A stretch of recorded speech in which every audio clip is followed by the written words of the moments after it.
Thank you, Sophie, Hans, Steiner, and Helena.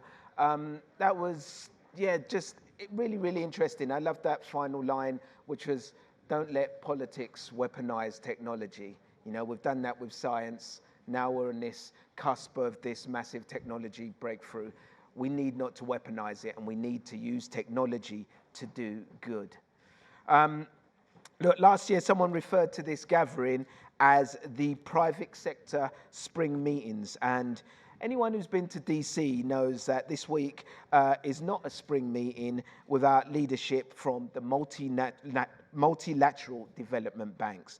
So here to lead us through the discussion is Mastercard's chair of the board, Merit Janow. Merit, welcome to the stage.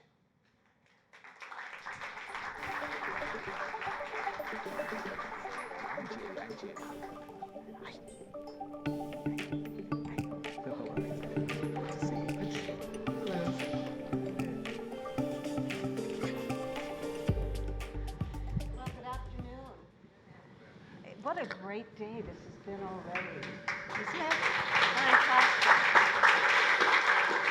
Well, it's my enormous privilege to moderate this afternoon's discussion, and we're here with really three very distinguished leaders of multilateral development banks who will share with us their perspectives on their own priorities as well as how they are collaborating with other MDBs. We're joined by Liqun, president of the Asian Infrastructure Bank, Ilan Goldfajn, who is president of the Inter-American Development Bank, and Odile Renaud-Basso, who is president of the European Bank for Reconstruction and Development. So, as you all know, the MDBs play a vital role in financing development around the world, and they provide billions of dollars in loans and grants each year to projects in a wide range of sectors: infrastructure, education, healthcare, and much more. And most of the MDBs were founded decades ago, and of course the context has changed. And global problems, some have become larger and new ones have emerged, and more often than in the past perhaps, it really is impossible for any of these institutions on their own to tackle the agendas before them. So the need for collaboration, perhaps the opportunities for collaboration, perhaps are increasing, or at least we'll hear today how they perceive the environment to be. I think we have here three leaders who come with a wealth of experience in their own countries and in these institutions. And my hope is that we can explore what are some of the benefits of collaboration, what are the challenges to collaboration, how we might overcome these challenges, as well as what their own individual priorities are.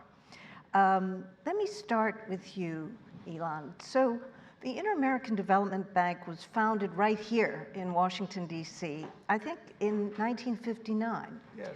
So when you think of your priorities and the region that you serve, because you had a regional focus of Latin America and the Caribbean, tell us quickly what you think was your original mandate and how that's changed.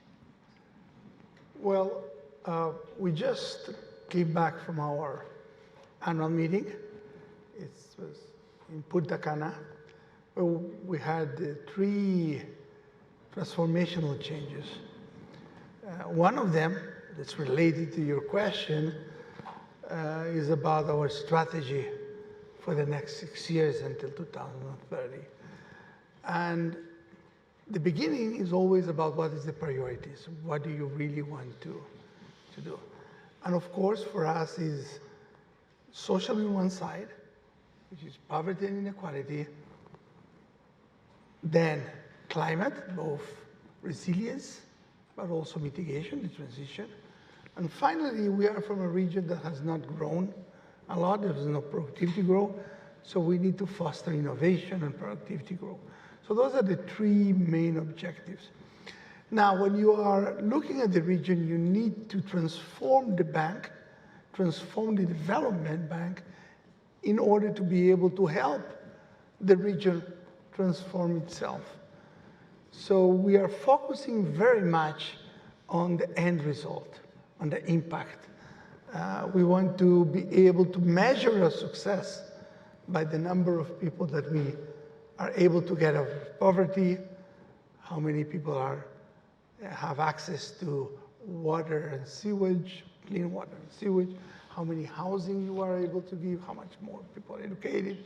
All of this is very hard to measure because they're all scattered, but it's better than measured by the number of billions or millions that we just approve. So a lot of emphasis on the effectiveness, on the impact, on these priorities.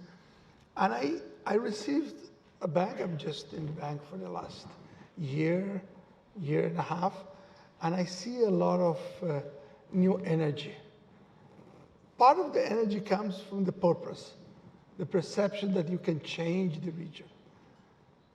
The other part is the urgency, the perception that we don't have the luxury now to just wait to do the things in the same way, waiting for somehow that you do the same way and the results will be different. So now I think that the bank is actually working and people are proud to work, and it's sinking in that there is an urgency, climate change, food insecurity. There are a lot of issues that we need to step up and really deliver. Mm-hmm. Thank you. And just say, who would you say, if you said, who are your principal collaboration partners, who would they be? They are. Your friends on the stage. So we are just here talking together because there's not enough size for each one of us. Mm-hmm. Actually, any foundation, either the public sector, any bank, can do it alone. So when we talk about the multilateral development banks, we need to work as a system. But we need to work as a system for our clients. So we work as a system, but the partners are the countries. The ultimate partners are the citizens of the region we serve. Thank you. Well, let me ask Odile, one of the important challenges I understand for the EBRD is the eventual reconstruction of Ukraine. And EBRD has been playing a very leading role in supporting Ukraine in this difficult, terrible period. So I think, could you share a little bit about how you think about what role for EBRD, but also for MDBs around Ukraine? So indeed, as you said, Ukraine is a big issue for EBRD because we've been created we are much younger than slightly younger than IDB. We've been created in 1993 and with a mandate to support post-Soviet countries or countries from the eastern of Europe and former Soviet Union to transition towards market economy and develop their economies. And we are focusing mainly on the private sector. So we really have a private sector mandate to work to develop enterprise, positive business environment, and so forth. Ukraine has always been a very important country for us. And when the war started, of course, for a bank, it's a challenging environment because you don't know what will happen, whether the investment you are financing will be destroyed the day after, and so forth.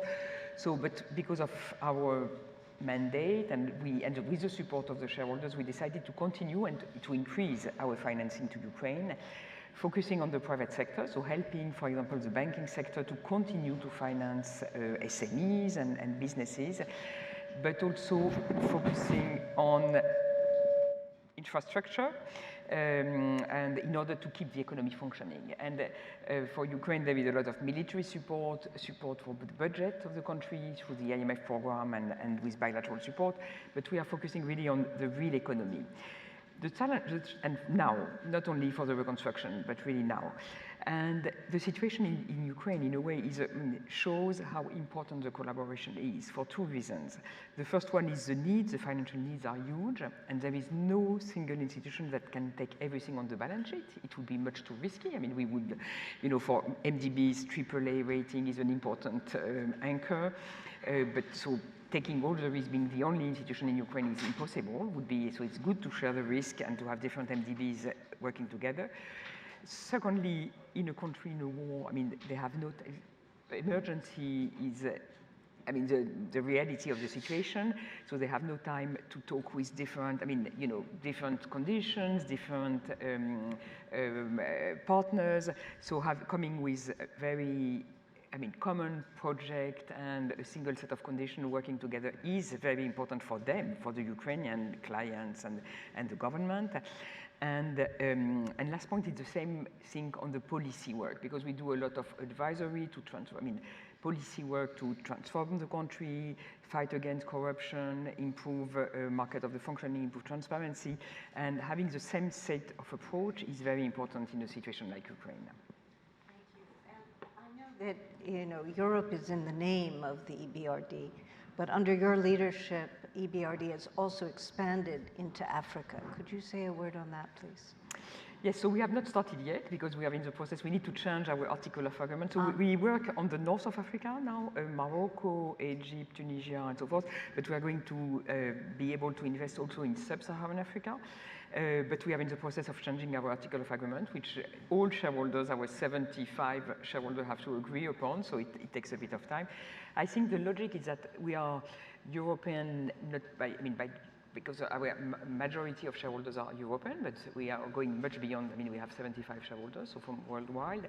But we are working mainly in the European neighborhood in the sense of, I mean, some European countries and the neighbors. So going from up to Mongolia on the east side to now sub-Saharan Africa. Oh, fantastic. But in each case, I think we are bringing the same model, which is focus on the private sector, have a lot of people on the ground, be able to work on small projects, and bring together financing and policy reform agenda, which is a way, you know, transforming state-owned enterprise and so on, bringing reform together with our financing, which is a way also to unlock new project capacity. Thank you. Well, now I'd like to turn to an old friend, Mr. Jinli Jun, who is running the AIIB, which is the youngest of the institutions here, formed in 2016, and now I understand has 109 member states belonging to AIIB. And I think you have been a very vocal voice from the beginning about the importance of collaboration. And I remember when AIIB was formed, you had the opportunity to look at existing institutions and think, well, what do I want to import as I design this one? Could you share a little bit about you know, how you see your mandate today? And you have infrastructure in your name, which has now moved into center stage in people's thinking about the role for MDBs.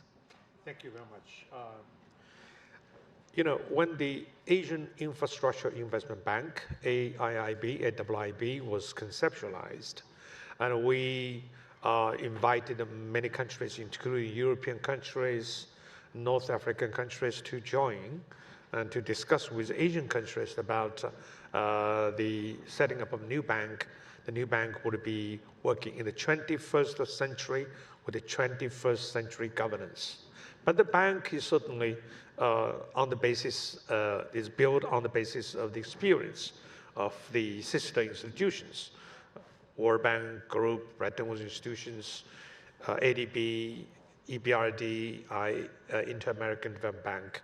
So we remain in the gene pool of the MDBs, but as a new kid on the block, we should have something new. And why infrastructure? Because Asian developing countries' experience indicates that infrastructure development could pave the path for sustainable development. Mm-hmm. Now, looking back, the idea of MDB had more than 7 decades experience. You know, first the Reconstruction, and then moving on to more social sector, structural reform, poverty reduction, and we find, because of limited resources, we should have a bank which could focus very much on infrastructure, which could be working with the existing institutions as a complementarity, right?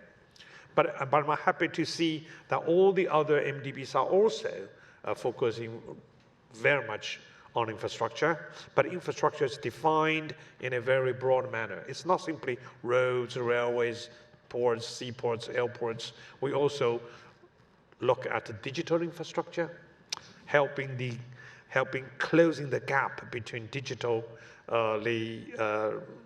backward countries and those who are advanced. So I can say this is the renaissance of the MDBs. Mm-hmm. We're working on a global issues, global challenges, climate change and mitigation adaptation.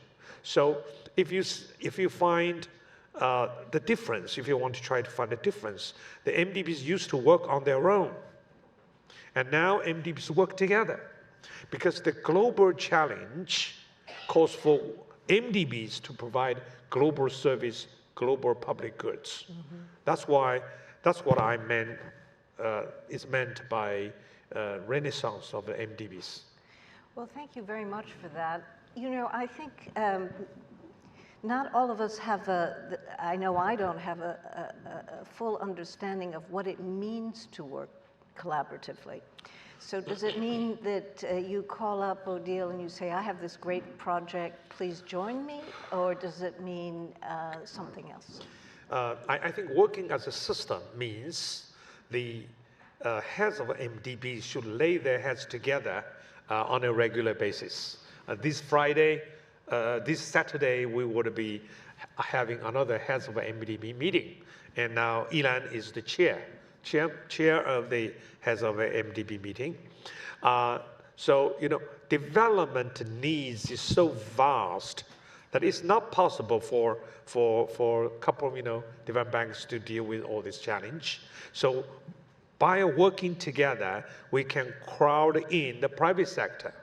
Now, having private sector to also participate in dealing with the global challenge. And also we do co-financing because the country limit, sometimes for the one of the bank, they reach the country limit. And also because of the capital constraints, there's something you want to do, but probably you cannot do it. So we work together.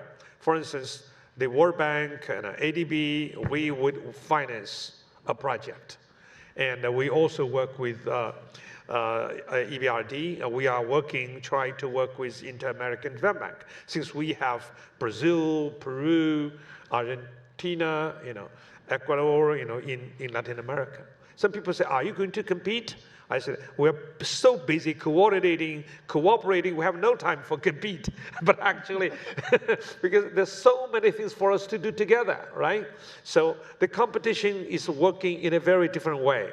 We try to help each other and try to do things more effectively and to produce better results on the ground. So this is the so-called working as a system, mm-hmm. right? Not to do things individually, in silos. Mm-hmm. That's the difference. Mm-hmm.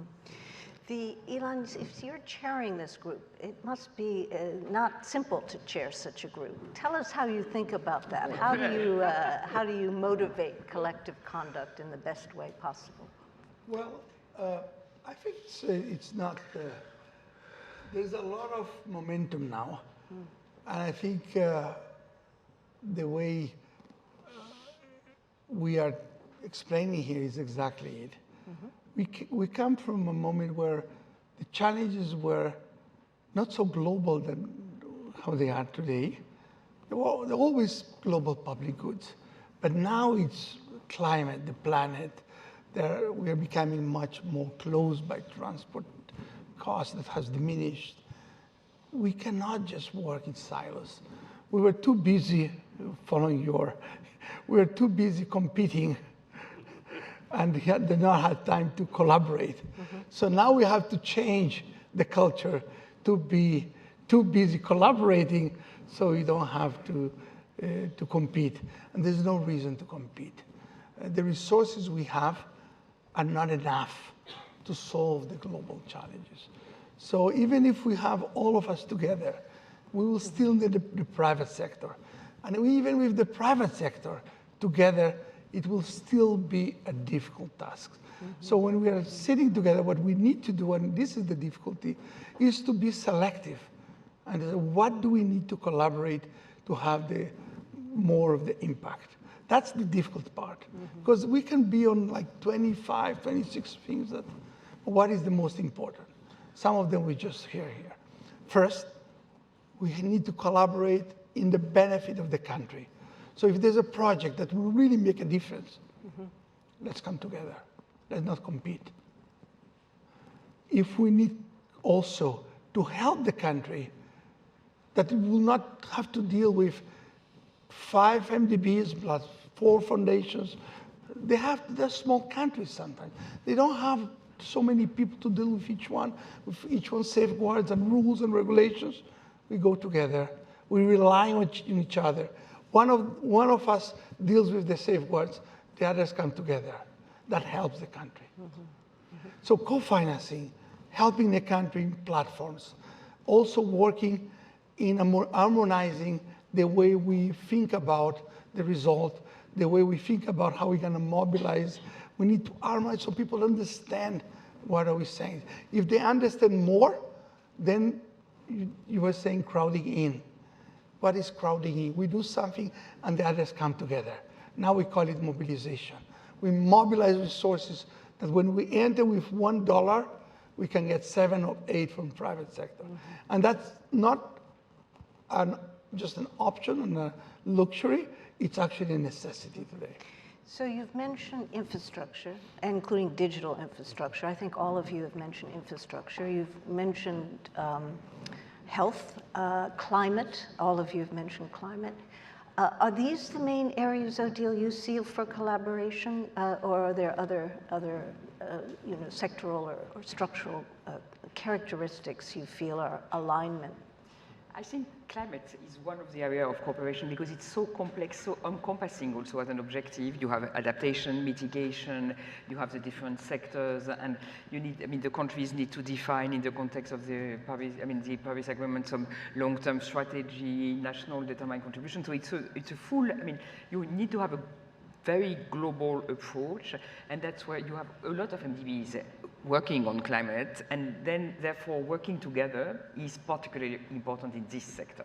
So that's why, for example, we launched together a new facility, long-term strategy facility, which really aims to mobilize donor funding and have a sort of platform where we provide support for countries to develop their long-term strategies. That's one example of concrete collaboration that we are doing. It's also, I think, so collaboration is co-financing, working together on common methodologies, having some joint facilities. It's also learning from each other. And one bank is going to do an innovation. IDB Invest, for example, is developing a new model, generate to distribute. It's something we will look into. We see, okay, they're doing that because we do not do co-financing with IDB because they are in Latin America. We are not in the same region. We do not have countries on which we work together. But we can learn from each other on saying, okay, they have a new idea, a new way to deal with private sector mobilization. Let's learn from that. And I think that's also a very important dimension of the cooperation. Well, having you here is very special. I almost feel like we should come up with a project and agree to fund it while we're here. What would be the obstacles to collaboration? And what are you feeling really great about as the scope for collaboration? Could I just invite each of you to say 5 seconds on obstacles and opportunities? I don't think there's any obstacle or obstacles for our cooperation. But of course, given the different membership, it is easier for instance, our bank to cooperate with Inter-American Development Bank, the World Bank, EBRD, in African Development Bank. It's easier. But as Odile said, since you don't have members in Latin America, so it's not possible. But this is a minor issue. Because, as Odile said, when we have the heads of MDB meetings, we think about the big picture. We think about the most effective way to deal with the development challenges. Now, to chair the heads of MDB meetings is simply not to chair. but to propose ideas to deal with the burning issues. Time changes, things changes, and there might be new things for us to take care of. And that is the job of the chair of the heads of MDBs. So I think the benefit is huge when we work together. And because when all of these MDBs are working together in a country, that could greatly influence the decision-making of the government in a very positive way. We don't lecture them, we don't impose anything on them, but we can show the development experience of other countries.